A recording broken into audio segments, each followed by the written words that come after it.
What they do, Dolphins and South Florida reppers, this day here to preview the matchup that we'll face against the hated Buffalo Bills tomorrow in Orchard Park at Highmark Stadium. And last week we beat the shit out of the Broncos 70-20 with the opportunity to break the all-time scoring record in the game, but Mike McDaniel decided to take the high road, and he decided not to. And he got a lot of praise for dialing it back from a lot of the media heads and coaches. And, he was being humble. I get it. But listen, that's the Broncos. They're all the way over on the west side. We really don't have no history with them. I mean, yeah, Marino and Elway, they do have strong arms. They did have some cool games, but we really ain't had no history with them. But these goddamn Bills, though, the Buffalo Bills, though, who we hate, I want us to drop a 90 burger on their head. Damn the record. I don't care nothing about being humble. I don't care nothing about none of that. And I don't care nothing about karma either, because they fans deserve all the bad karma that they get from throwing snowballs at us, being nasty every time we go there and play them in Buffalo. I can't stand they fans. And I'm finna do just like how Brian Cox did. I'm sticking 2 middle fingers up in the air at the Buffalo Bills. And shout out to Solo D as well for representing last year. He had us on 10 with the Cookin' Buffalo song. Let's go, Cookin' Buffalo. That's what I'm talking about. I hope he got another joint that he could drop that could have us turned for this game, because we're going to need all the support that we can get from all of the Dolphins that's going to be at the stadium representing for us. And also, shout out to Miami Sports Music, too. Y'all go ahead and show y'all love, support Miami Sports Music. Go get you some of that DWA merch. I'm definitely going to cop some. Y'all better know that. And I'm going to definitely have some TBFN merch on the way as well. So I'll let y'all know when I drop that. Y'all lay around for it. But back to this game. It looks like Jim Nantz, Tony Romo, and Tracy Wolfson of CBS are going to be calling this game for the 1 p.m. Sunday kickoff. Y'all know me. If it was up to me, man, Kevin Harlan, he'll do all our games, because he be having me turned with all that. He's got him. Tyreek Hill, Jalen Waddle with the touchdown from Tua Tagovailoa. I be loving it, man. I be going nuts so when we be scoring, especially that bomb that Tua threw to Tyreek Hill against the Chargers. I was lit, man. I was lit. But we got to find some way to get Kevin Harlan as the designated guy. I mean, the Cowboys did it when they had John Madden and Pat Summerall call all of their games. We need to do the same thing with Kevin, man. We got to do that. As far as the weather, the football gods and the NFL, they looked out for us this year because we don't have to deal with the snow in Buffalo. The weather's actually going to be really good. At 8 a.m. is going to be when most people are going to be tailgating, and they say it's going to be mostly sunny, low 60s. 1 p.m. kickoff, the weather's going to be sunny skies, low 70s, with easterly winds at 5 to 15 miles per hour. So, Jason, man, don't be missing no kicks, bro. I don't care if you got to pick up a blade of grass, throw that shit in the air, look and see whether it's going left or right, man. Don't be doing no wild rights and no wild lefts in this game, because we're going to need your field goals to all count for sure. Let's look at the rivalry. The Bills and Dolphins rivalry has been played 119 times, including 5 postseason games. Even though we've been getting smashed over the last decade by the Bills, we actually still lead the series. 62 games to their 56 wins, and it is 1 tie. Hopefully it's not a tie this game. I want us to win this game. That lead is dwindling, man. There has to be a way. We got to find some kind of way to stop Josh Allen. There has to be a way. Listen, I know we dropped 70 last year, so y'all ain't trying to hear what my keys are, but I did look at some tendencies with the Buffalo Bills on offense and defense, and I'm going to talk about what I think the keys are from my perspective. I'm not saying I know everything. Obviously, if I did, I'd be coaching, but this is just for me watching tape and me noticing tendencies from the Buffalo Bills. Now, let's look at the Vegas odds before we talk about that. The odds makers are listing this week's matchup with the Bills as 2.5-point favorites. And even though Buffalo beat us the last 2 times that we played them, they failed to cover the spread in either game because they've been close. Both were 3-point wins for them, and they're both games that we could have won. The playoff game we could have won, and the game that we played with Tua when he was healthy playing against them in Buffalo, we could have won that game as well. This year, the Bills are 2-1 with back-to-back wins against the Raiders and the Commanders after losing a Week 1 game against the Lions, which I'll talk about in the keys. With the Dolphins putting up record numbers and looking prolific through 3 weeks, the odds makers have adjusted with the high 53.5 point total. But even still, I would take the over anyway because both of last week's matchups went over the total. The first game we won against the Chargers went over by 16.5 points, and the second win versus New England went over by 20.5 points. Both of them was 61 points. Last week, we pretty much flew to the moon. With that. Same could be said with the Bills. Even though we've been high scoring, the Bills have also been high scoring. Even with the noise coming from Stephon Diggs in the offseason with him possibly wanting to leave, they've stayed together and they've pretty much been giving teams the same business that they've gave them over the last couple years. And they scored 37 points and 38 points the past 2 weeks. When you factor all that in, along with wide receiver Jalen Waddle coming back, it's going to be an epic game. On the injury report, Miami has 3 players who didn't practice on Thursday. Wide receiver River Craycraft, wide receiver Eric Nzukama, and linebacker Jalen Phillips. Craycraft hurt his shoulder, and I forget which play that was, but I did see that he hurt his shoulder last week in a Broncos game. I'm hearing that he could be out for possibly a while. He's going to be on IR, I believe. I think he is on IR. And they did ask Coach Mike about it this week, and he was kind of hesitant at first, but as we can clearly see, he did put him on IR. Phillips is dealing with an oblique issue. He may be a game-time decision. I hope he does play and come back because we do have plenty of rushers. Andrew Van Ginkel, he's been awesome in Vic Fangio's scheme so far. He's been getting it done. Emmanuel Ogbah, he made a nice play last week as well, but he needs to get to the quarterback more, especially in this game because we got to have people in Josh Allen's grill the whole game. We got good news regarding the health of our O-line. Teron Armstead and center Connor Williams look like they both will be playing. Both were non-participants in Wednesday's workout, but then they were limited participants on Thursday. Armstead, as you know, he's been dealing with back, knee, and ankle injuries. Played good last week. He really did. And we saw Liam Eichenberg snapping the ball last week because Connor Williams got kicked in the nuts, I believe.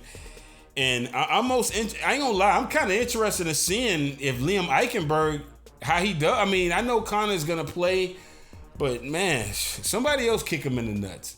I shouldn't say that.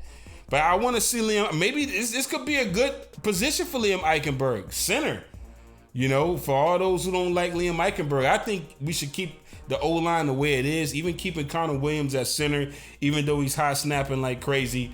He's done a good job blocking, though. We can't say nothing bad about his blocking. So let's roll with these guys. Also limited in practice were running backs Salvin Ahmed. Just one running back, Salvin Ahmed. He's got a groin injury. Safety Deshaun Elliott had an ankle and groin injury as well. And tight end Tyler Croft, who I haven't seen him on the field. Y'all let me know in the comment section if he's even been playing. I haven't seen him, but he has a back injury. Full participants in Thursday's practice was Durham Smythe, cornerback Eli Apple, who's dealing with a neck problem, and tight end Julian Hill, who had ankle issues. Wide receiver Jalen Waddle, who missed last week's game due to concussion, was not included on the injury report, and he has been cleared of concussion protocols, and he's gonna be playing. And we dropped 70 without him. We could drop 90 with him. For the Bills, long snapper Reed Ferguson, who's the brother of Miami long snapper Blake Ferguson, he didn't practice after not being on a report on Wednesday. Also a non-participant was safety Jordan Poyer, who missed Wednesday's practice with a knee injury that he sustained in Week 3 as the Bills beat the Washington Commanders. Offensive lineman Ryan Bates and defensive back Siren Neal, I think that's how you say his name, were both limited on Thursday. Both upgraded from non-participants on Wednesday Both are dealing with ankle injuries. Also dealing with an ankle injury is their defensive end, Leonard Floyd. So we may not have to worry about him in the rush. But he was a full participant on Thursday after not practicing on Wednesday. Also jumping up to a full participant on Thursday after sitting out Wednesday was safety Micah Hyde, who was dealing with a hamstring injury. I think he was hurt the last time we played him. He's always hurt when we played him. Cornerback Teron Johnson moved from limited to full on Thursday as he dealt with a hip injury. Now, let's take a look at the last 2 times that we played them. Was last year, and I'm not going to go to the wild card playoff game. I'm going to talk a little bit about it, but I want to go to the games where Tua actually played. The wild card game, Skylar Thompson played. He played pretty good. He made some bad throws. He had some short throws as well, but for the most part, he played well within the game plan and the scheme that the coaches had designed for him. So he played within himself, and he gave us a chance to win. And that game gave me optimism that we could beat this team this week. But week 3 and week 15 are the ones I'm going to focus on. Starting with week 3, we defeated the Bills 21-19. Several Bills players had trouble adjusting to the South Florida heat in that game. Isaiah McKenzie, tight end Dawson Knox, and tackle Spencer Brown were all listed with heat illnesses because the sun was beaming on them. And you just seen players also going down on the field with cramps at multiple points in the game. So we got an advantage there. Even though Josh Allen was saying how hard it was for him to breathe at times, he still was able to find ways to drive them down the field. And I got to say, we know that is the blueprint to stopping the Bills whenever they come to Hard Rock Stadium, is make them drive the length of the field as much as we can, and we got to kill them with that speed. Tua played well, and he dropped dimes to Waddle on multiple winning routes and plays. He ended up finishing with 186 yards and a touchdown pass to River Craycraft. But this game that we played against them, he got hit a lot. He got hit a lot in this game, and he briefly left the game in the second quarter after looking woozy from a hit, returning after halftime to help carry us to victory. And the Bills, that's another reason why I can't stand the Bills, because that hit that he took started all the rumors. And listen, we're on a high right now. But I know a lot of the haters, they don't think just because they've been praising us and Stephen A put us on his A-list and all of that don't think that in the back of his mind, he's not hoping that Tua gets hit again in this game, and he's banking on the Bills putting some licks on Tua to slow us down, because he's a Jets fan. All them ESPN is all Jets, Patriots, so they all are haters. Keyshawn Johnson, the only one that I've seen so far that I legitimately believe he's came around to believing in Tua.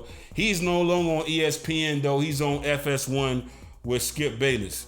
But he's come around, and I can tell that he legitimately believes in what we're doing. Allen was also scraped up in this game, getting x-rays on his right hand after the game after banging it on a helmet or face mask. I think that was Christian Wilkins that he banged his hand on.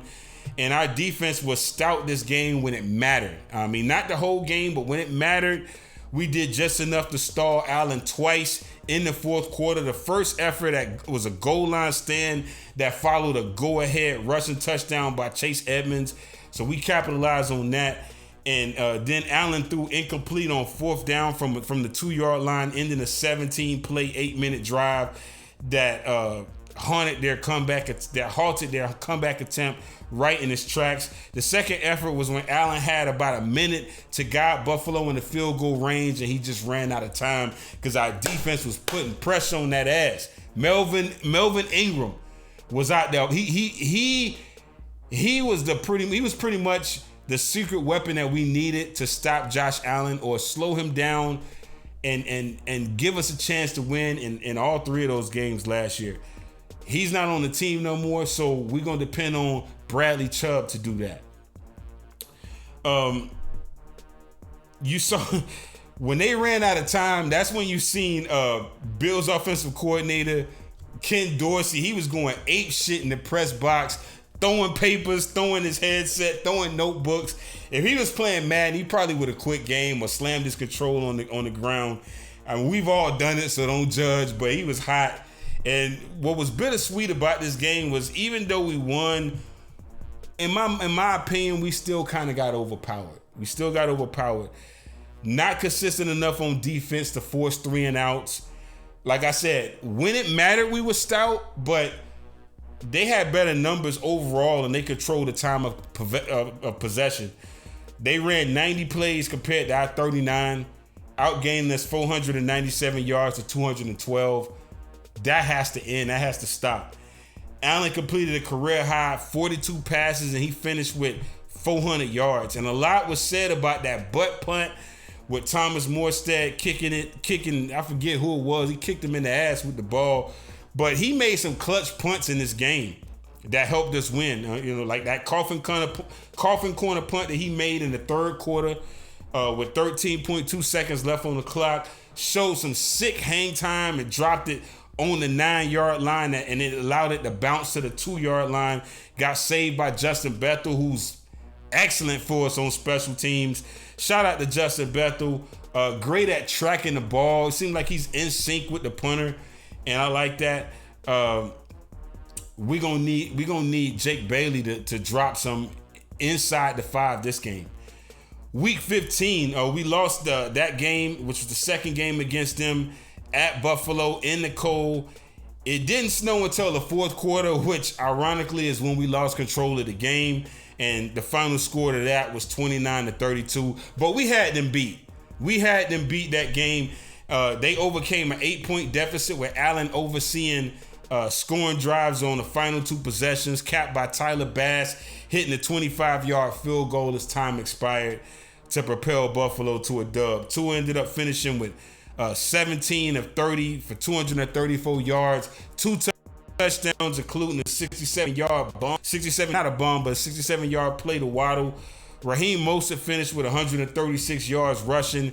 And even since Salvin Ahmed showed up, I think this game right here is what made the coaches want to keep Salvin Ahmed on his roster. He ran for 43 yards, including an 11-yard touchdown. We're going to replace Salvin Ahmed with Devon A-Chain in this game. If Salvin Ahmed can do what he did, I think A-Chain can do even better in this game. If we use a 3-headed monster, I would like, but we're going to have to use a dual-headed monster against the Bills. In this game also, in week 15, Morstead also placed 2 punts inside the 5. So that's the key, is we got to make sure and give them bad field position regardless. Now, again, like I said, we dropped 70 last week. Y'all ain't trying to hear my keys. I get it. But here's my keys to victory on offense. Coach Mike is going to be playing chess against Sean McDermott. And I say that literally because McDermott, he's been calling the plays this year. Leslie Frazier was calling them last year, but Leslie announced that he's going to be taking a year off from coaching. I think he wants to get a head coaching job again. He's tired of the defensive coordinator role. So they ended up trying to find internal and external options to fill the vacancy, but Sean McDermott couldn't find what he was looking for. He decided to take over the job. And he's done a great job. I'm not going to lie. Buffalo has a top 5 defense thus far. They're already amongst the top. They're in the top 10 in yards allowed leaders, only giving up 253 yards. The Browns are the best. They're only giving up 163.7 yards. 3rd, 4th, and 5th are the 49ers, Cowboys, and Patriots. The Bills also number 1 in the league in takeaways with 9 so far. Eagles and the Steelers have 8. Cowboys and Bucks have 7. We need to get somewhere in there. We ain't in there right now. I don't know how many we have, but I think we may only got, you can probably count on one hand how many takeaways we got. That interception by Xavier Howard last week, I think most of our takeaways last game. But the first key I want to say is use the same game plan that we used in week 15 against the Bills last year, which is a heavy dose of Mostert and A-Chain running the football. They could not stop Mostert in that week 15 game. And I don't think they can stop him now, especially after how he's been getting warmed up last week. I definitely believe he's going to have a good game against them this week. Another key, be aware of linebacker Terrell Bernard. Also, yes, you have to worry about Matt Milano.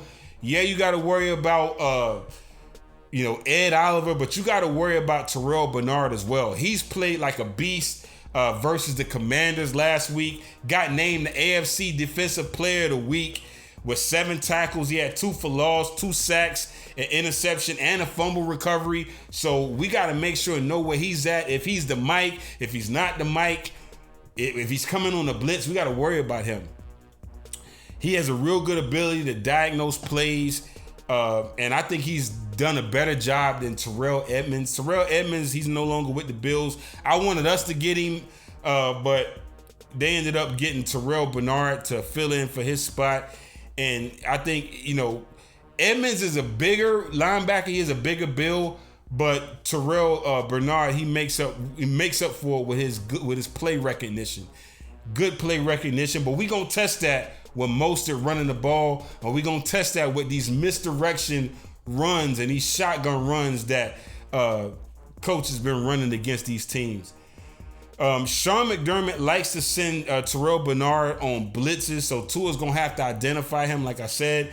And that sounds easy coming from me, but again, Matt Milano is also a beast. We gotta account for him as well. You never know if he's blitzing or dropping back. But again, I got confidence that Mike is gonna be able to counter all of that. Another key on offense: don't get shotgun happy.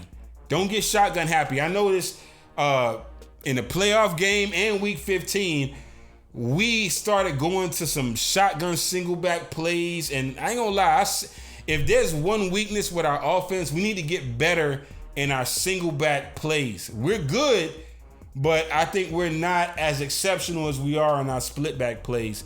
We're good though. We're good in our single back plays. I'm not knocking it, but we need to be better. I think we need to run more split back plays against Buffalo than single back. If we're gonna run a shotgun, I would rather us do it, like I said, out of split back or the pistol. Here's my keys to victory on defense. Defensive coordinator Vic Fangio is going to have his hands full, especially if he doesn't adjust and start playing man coverage against Buffalo, because Vic he's kind of it looks like he wants to stick to what he does, which is zone, but we're going to have to play man this whole game. I that's what he prefers, but I watched all 3 of our games and I noticed that Josh Allen struggled whenever we played man coverage, especially when we played press man coverage. I've seen plays where he'll even just try to scramble if he sees that we even in man coverage. He'll just almost like he's giving up on whatever the play is that they call, because he know it ain't going to work against that coverage. So we got to play that. I think I noticed that he's completed 90% of his big chunk plays whenever we're in zone. Another thing I noticed about the Bills is they run pretty much all of their plays out of shotgun, damn near. If Josh does run a play from under center, 9 times out of 10, it's most likely going to be a play action pass. Every now and then he'll hand it off, but they're most likely going to pass if he's going to pull from under center. Another key on defense, I would say, watch the corner routes, especially the tight ends in the red zone. And watch the deep post to Khalil Shakir, who's also deadly from the slot. The man had a 1,000-yard season from the slot at Boise State with the Broncos on that blue field. So I know what he could do. I had him on my draft board. If y'all go back and look, I had him on my draft board. I want us to get him as a slot receiver, but we got Berrios, who's better. So, and he's from the U as well. So I'm happy about that. I'm good with that. Another key on defense: blitz or send pressure up the middle and from our left side to force him to scramble to his left side. Bradley Chubb is going to need to work on more pass rush moves as soon as possible, or this offseason. I think if he can add a spin move to his arsenal, he could pretty much lead the league in sacks, because he got the speed. He has power. He could get off. He could get around that edge. but I'm not seeing him using no spin moves, no inside moves at all. I think he should use the inside spin move this game because I noticed Josh Allen likes to catch defenses over pursuing off the edge, and then he'll just take off up the middle on a quarterback power for like 50 yards or a touchdown. Another key, you hear this from every team, but it definitely applies to this game right here. Stop the run. Make sure and stop the run. We're ranked 24th against the run. I've been talking about this since preseason, how that's been a weakness on Vic Fangio's defense. The Bills, conversely, they've been rushing really well with James Cook so far. And if they're going to run, make Josh Allen the leading rusher. Try to keep all other carriers below 50 yards. Another key on defense, we got to have answers for their 12 personnel. They've been using that grouping a lot this year. They've had success against us with it last year. And we got to make sure and cover the middle of the field because they've been feasting in that area, hitting big plays and exploiting weaknesses in defenders. I wouldn't be surprised if they use 3 tight ends against us, Dalton Kincaid and Dawson Knox. They're pretty much twin brothers. And they got underrated tight end Quentin Morris, who I think he's a little bit faster than them. He's also a threat, especially in the red zone, anywhere inside of the 20. I think they caught us on a corner route to him in that game, that Week 15 game. And the keys on special teams, y'all heard me say this already, must kick at least 3 kicks, 3 punts. I don't want us to punt at all. I want us to score, obviously, on every down, on every drive. But if we're going to punt, make sure and kick at least 3 inside the 5 with good hang time. Now let's take a look at when Shula coached against the Bills. Let's give ourselves good karma this game. We're going to talk about the 1990 Week 2 game on September 16th at Hard Rock Stadium, formerly known as Joe Robbie Stadium. It was Joe Robbie at the time. We beat the Bills 30-7 in the blowout. And that was rare in the 90s. They owned us in the 90s. But this was one of the games where we did beat them to start the year off right. And we went, before that win, we had went 4 seasons out of the playoffs with a combined record of 30 wins and 31 losses with Marino at the helm. No one talks about that, but I want to put that out there. We was 30 wins and 31 losses at that time. We finished the 90 season with a 12-4 record, though, and we got back on the saddle, got back to postseason play. We ended up defeating the Kansas City Chiefs in the wild card game, but we got knocked out of contention by the eventual AFC champs, the Buffalo Bills, in a divisional playoff game. And I noticed the Bills, they attacked us with a lot of the K-gun hurry-up offense, and they ran rampant on us with Thurman Thomas. Sometimes they would switch to an elephant package, which is the elephant package was 2 fullbacks. I think it was, what was his name? Keith Metzlars, I believe, or something like Keith Davis. 2 fullbacks they had in the game on the elephant package. And that posed a lot of problems for us in this, in the past, but not in this game. We was able to beat their ass, and Shula was able to get the win. We got to find a way to do something to stop Josh Allen, man. And I gave y'all the best keys I could think of on offense from what I've seen. Make them nickel and dime down the field and press coverage, I think is it just seems like that's what's going to work. Any zone, we're cooked.